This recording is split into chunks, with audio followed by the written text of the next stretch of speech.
I swear to you, man, it's an honest-to-God ghost town just sitting out there. That was the line that hooked us. We had been standing around the pool table in our local bar, playing a few games and downing beers to celebrate the end of the week when the loud voice of Gerald Wright, a local hunter, filtered over to us, amplified by the sudden web of silence that comes between songs playing over the jukebox.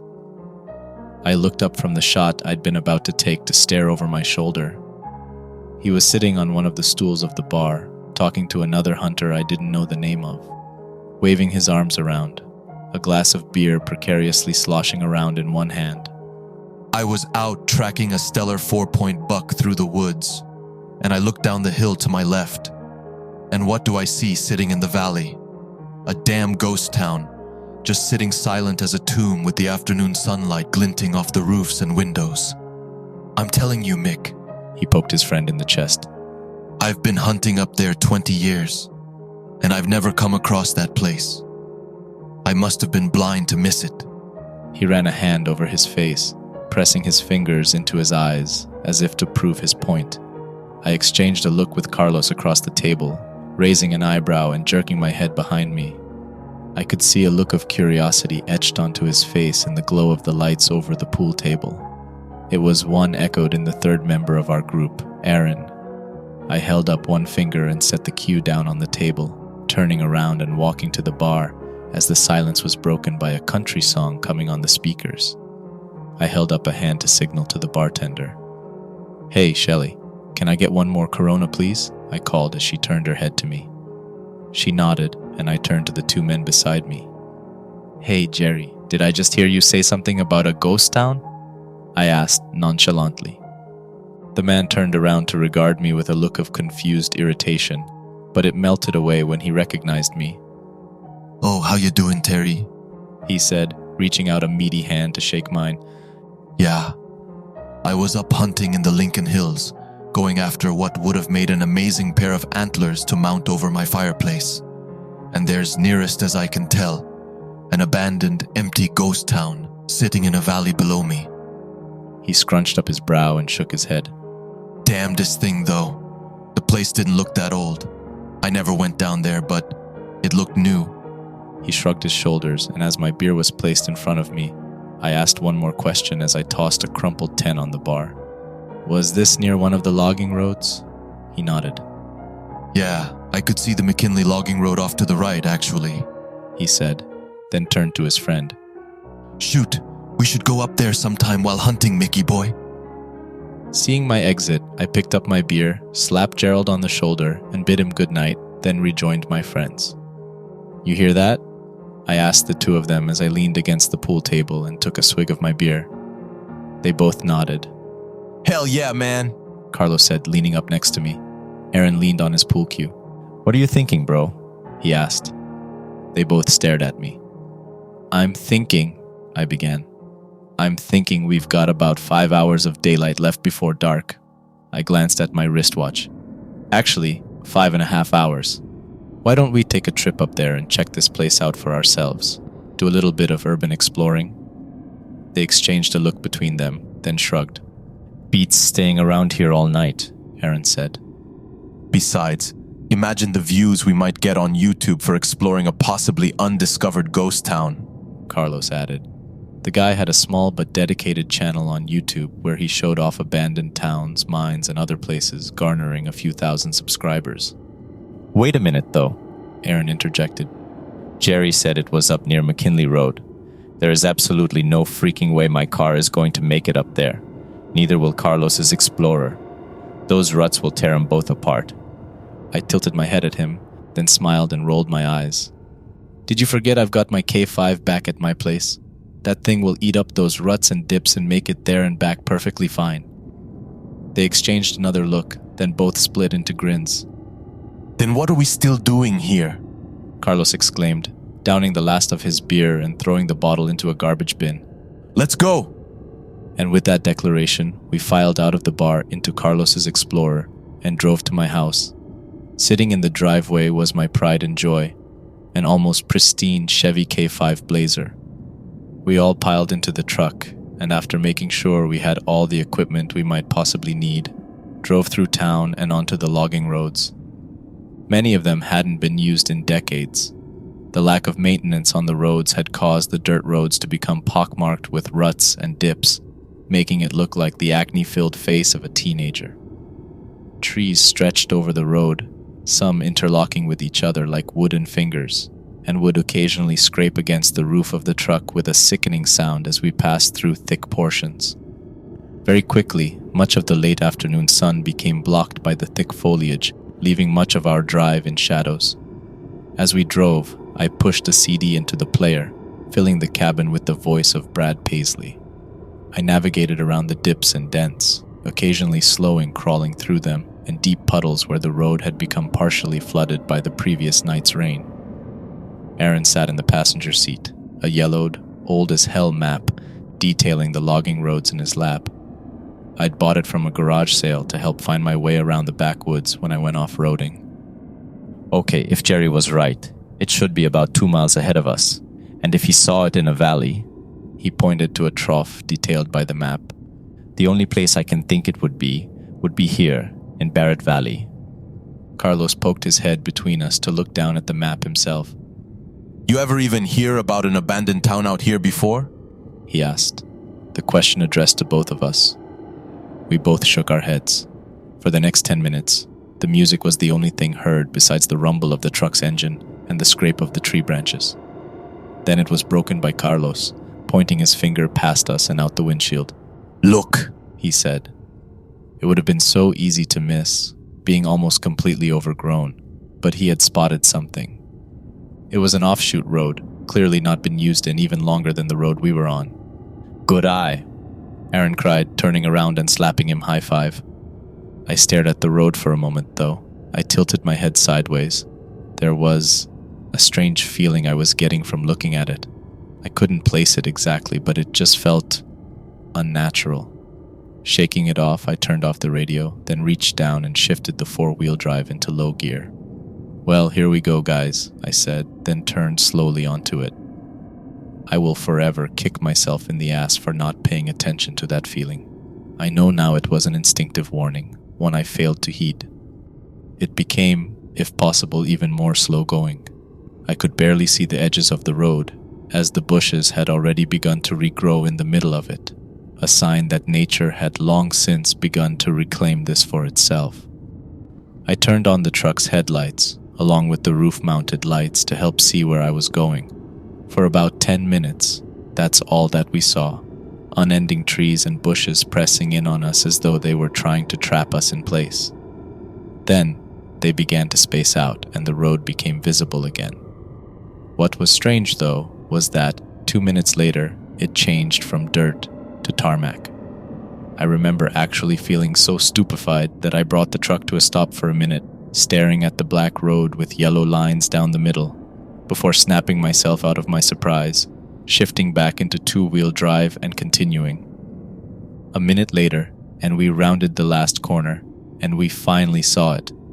I brought the truck to a stop before a bridge leading into town, and all three of us leaned forward. Wow, that's something I didn't expect to see, he breathed. I had to agree with him. I hadn't asked Gerald for details, but I never in a million years would have thought in my head of this. The place was not even close to small. It took up the entire length and width of the entire valley, and stretching out before us were rows upon rows of streets, houses sitting behind long overgrown lawns that looked like small jungles. Off to the left was what had to be downtown. At least 4 or 5 blocks were taken up by commercial buildings, along with what looked like a cinema and a community center. At the far end of the town, we could see the faded white church spire rising above everything else. Holy shit, Aaron mumbled. We all turned to look at each other, then laughed softly. We just hit the jackpot, Carlos exclaimed, reaching into his bag and pulling out his camcorder, beginning to film through the windshield. You're not kidding, I added, then looked to my right. Look, I said, pointing. Set right after the bridge was a medium-sized metal sign. In white letters that stood out from the blue background, it proclaimed, "Welcome to Macomie, population 12,463. Dude, Aaron said as Carlos leaned forward to zoom in on the sign. Not even our town has a population of 12,000 people. He looked around. And this place looks too new to be from any more than 30 years ago. He was right. The design of the houses and the commercial buildings looked far newer than any abandoned town I'd stumbled across. So why do you think it's empty, and we never heard about it before? I asked, turning around in my seat to look at Carlos. He shrugged, running his free hand through his short brown hair. Maybe it was a planned expansion of the area that never came to be. Maybe it was meant to be a new development, but the company or people financing it ran out of money and had to abandon it. The idea somewhat soothed the eerie feeling that gazing over the town had filled me with. Carlos is right. He has to be. Just some rich idiot's pet project that bankrupted him. Repeating that thought in my mind, I slowly pressed on the gas, and we crossed over the bridge, which rattled slightly, into town. Now, if you, during the pandemic, ever got to see how eerie it looked, to see what should have been a populated area completely deserted, take that and amplify it 10 times, and you'll have an idea of how it felt to drive through McCamey. The noise of the truck's engine and exhaust bounced and echoed off the buildings and surrounding hills back at us, through the open windows we'd lowered to let the cool air inside, and for Carlos to film. We crisscrossed through some of the residential streets first, looking to see if we could see any abandoned cars parked in the driveways or anything of the sort, but we never saw any. All we saw were the houses, all which seemed to have a relatively modern design to them, but aged by the elements, paint ripped off the sides and gutters hanging precariously off the roofs. More than a few had their windows broken.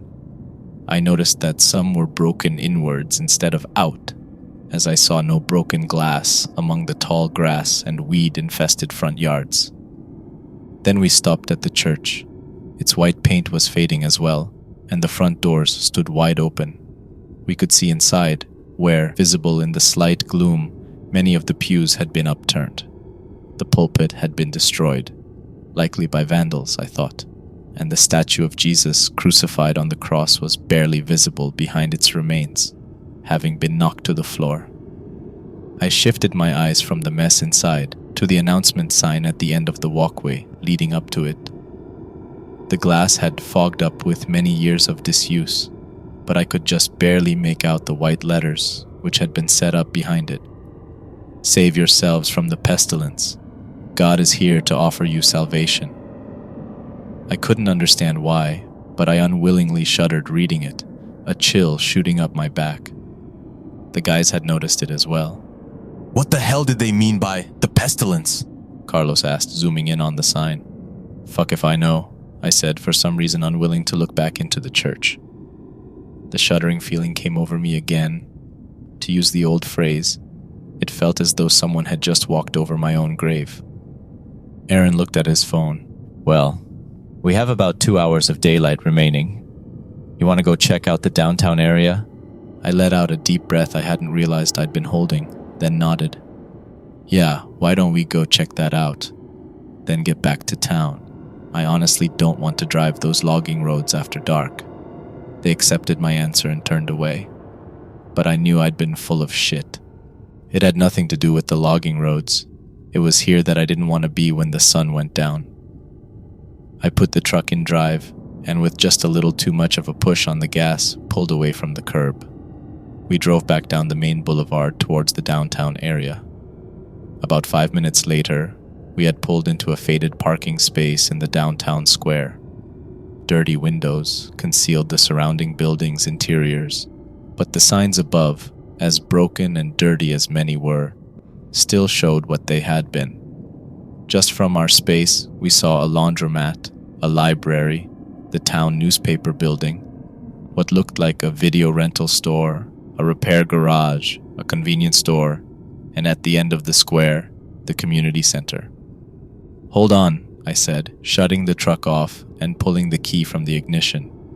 Using another key on the ring, I unlocked the center console and, opening it, pulled a small black case from it. I opened it, revealing a silver handgun. Well, damn, Aaron exclaimed. I snorted, then held it up as I picked up 2 magazines from the box as well. Beretta 92 FS Inox, don't leave home without it.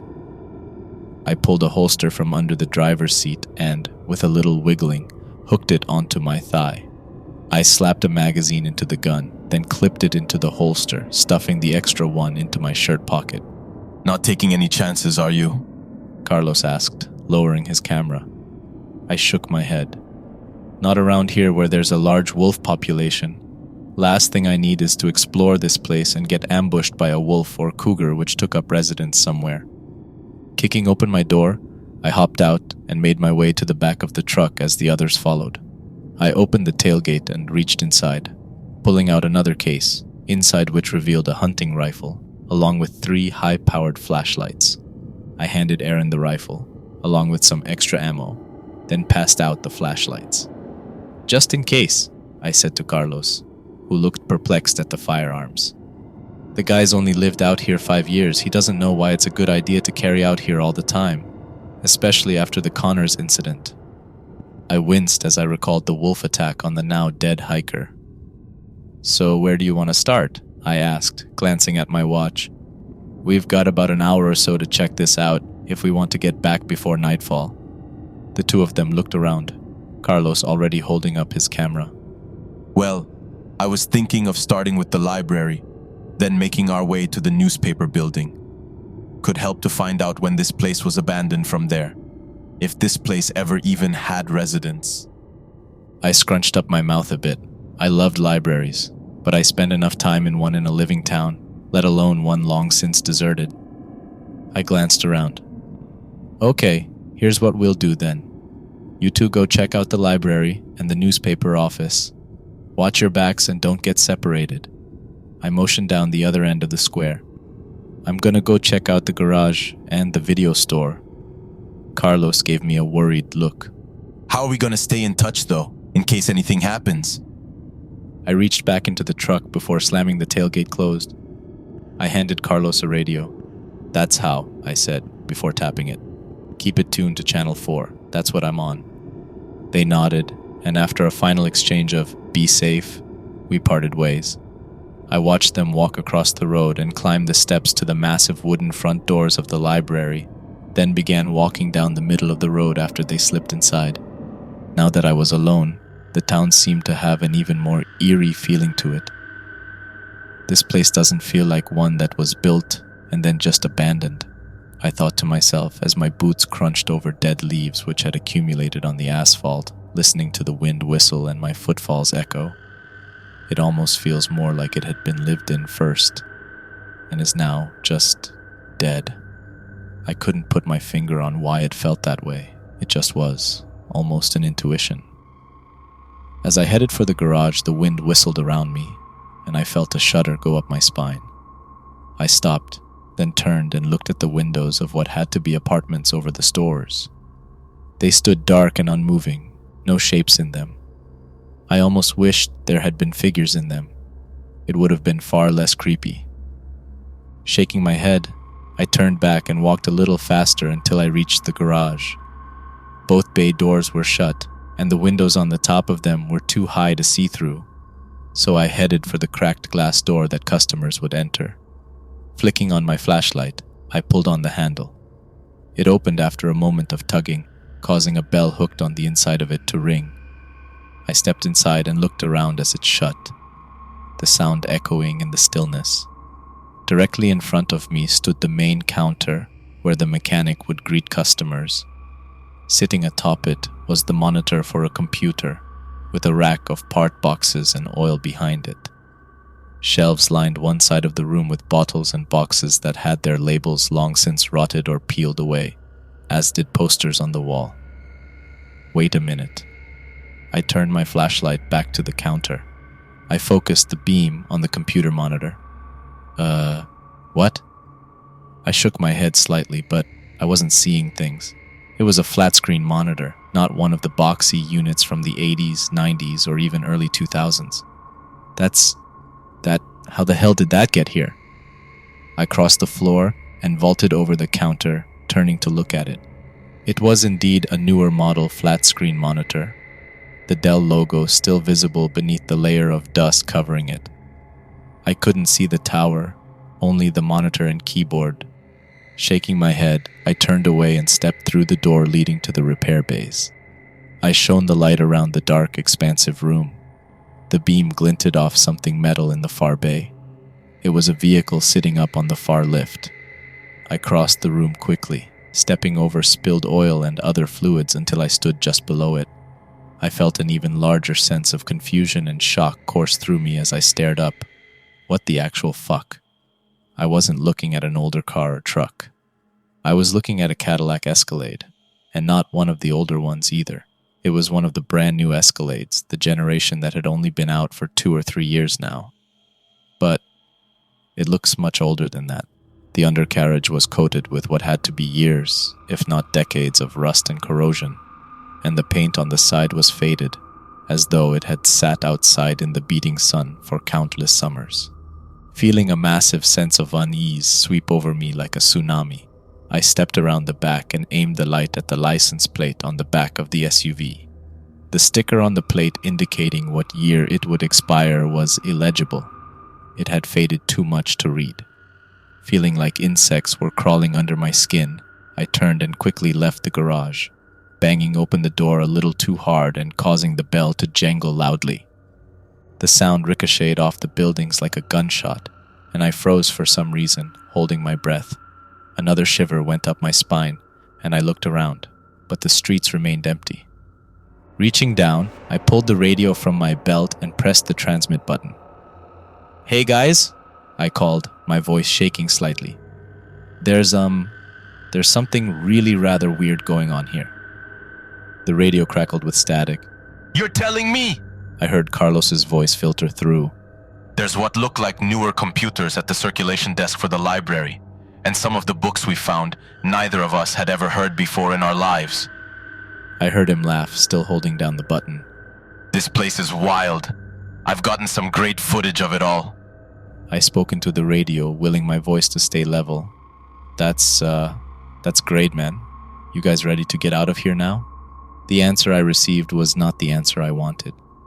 Just give us 5 more minutes, Terry. Please, we just entered the newspaper office, and this is our last stop.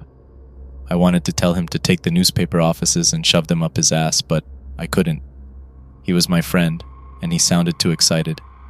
I thumbed the radio. "All right, but just 5, okay?" Copy that. I heard Carlos say, but behind that I heard something else. I heard what must have been Aaron coughing heavily. "Hey, Aaron all right?" I asked. Yeah, he's fine. We must have kicked up something from the library floor, he said, and then clicked off the radio.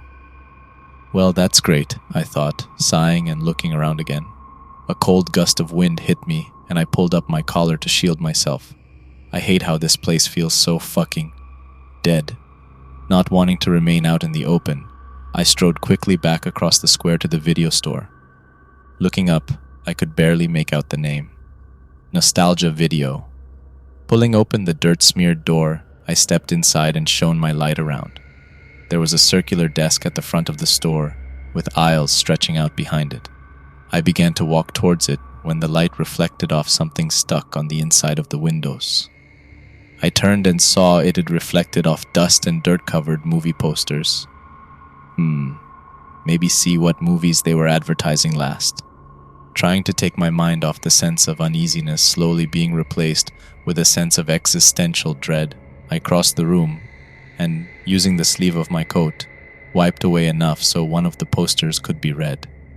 Stepping back, I stopped, trying to process what I was looking at. I stared in confusion. The Nun 2? I blinked rapidly, biting my lower lip.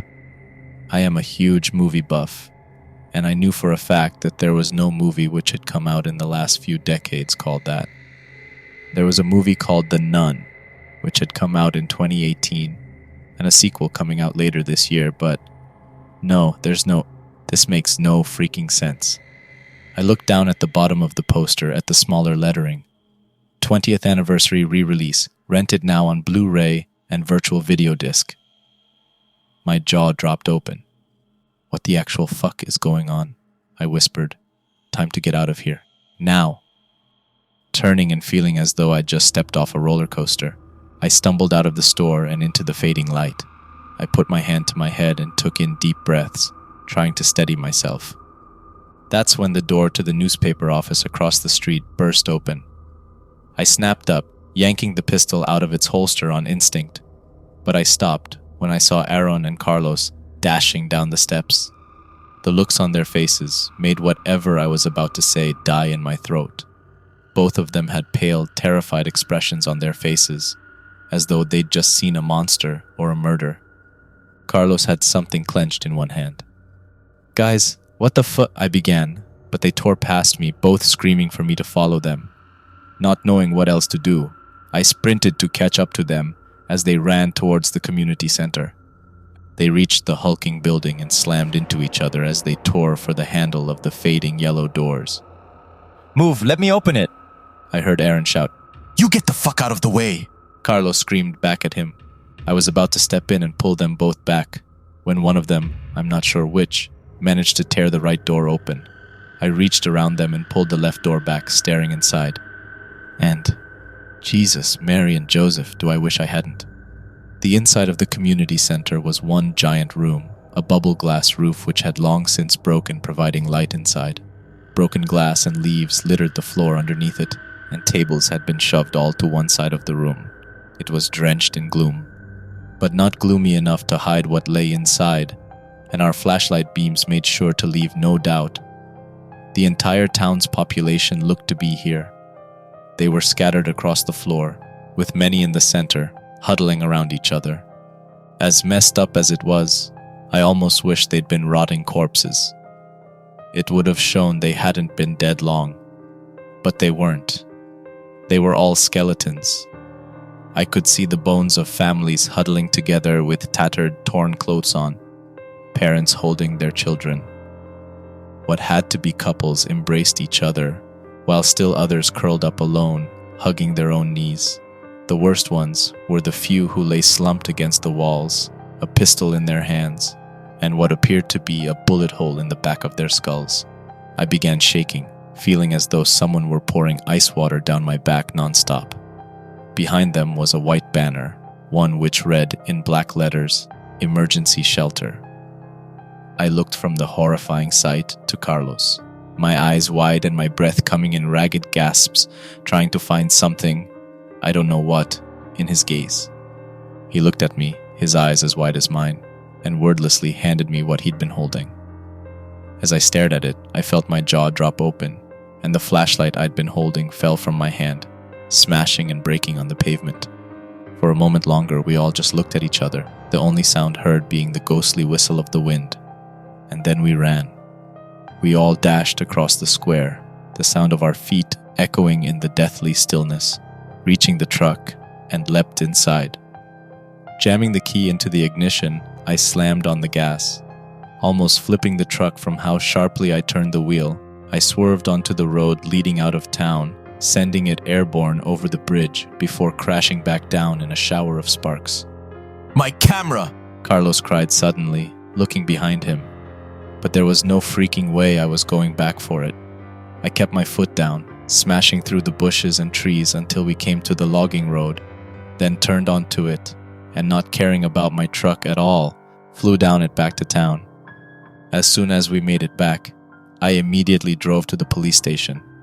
I must have looked like an absolute madman bursting through the doors, but luckily, the sheriff knew me and didn't pull his gun on me. Stammering, almost blubbering, I managed to get out what I could. I knew I sounded absolutely insane, but I needed to tell them. I had to. I could tell they didn't believe a word I said, but even still, they still sent a few deputies up into the hills with their off-road cruiser to investigate. When they came back, they shrugged their shoulders at me. There's nothing up there, Terry, one told me. Nothing but an empty valley. I wanted to press, but I let it go.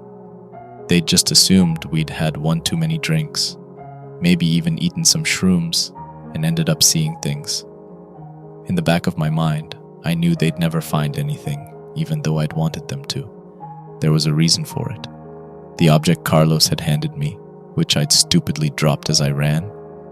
It had been a yellowed newspaper. The headline read, "National death toll rises to 190 million as president declares martial law." That wasn't what cut through me like a knife, making me feel as though all I knew and believed about reality was crashing down around me. It was the date at the top of the paper, July 22nd, 2047. All of this happened about a year ago. When they'd come back and told us they found nothing, the three of us made a pact, vowing to never speak again about what we'd seen. We all felt it'd be better that way. So why, after all this time, am I breaking it? Why am I telling all of you this, when I've spent months trying to drown myself in booze in an attempt to forget? I guess as a warning for two reasons. The first being, thanks to this site, I just recently learned about the concept of a time slip, an overlap of the past, or future, and the present. And second, because last week there was a town hall meeting. It was to introduce us residents to a wealthy landowner who has just moved here. I went out of sheer curiosity. He spoke about how he'd purchased a large slice of former logging land to develop a new town, one to attract more people to our area. He even showed artists' renditions of what he wanted it to look like. When I saw them, I felt myself begin to violently shake, as the existential dread I felt that day returned in spades. At the top of the concept art was the name he intended to choose for it. Take 3 freaking guesses what it was. Tell me in the comments below.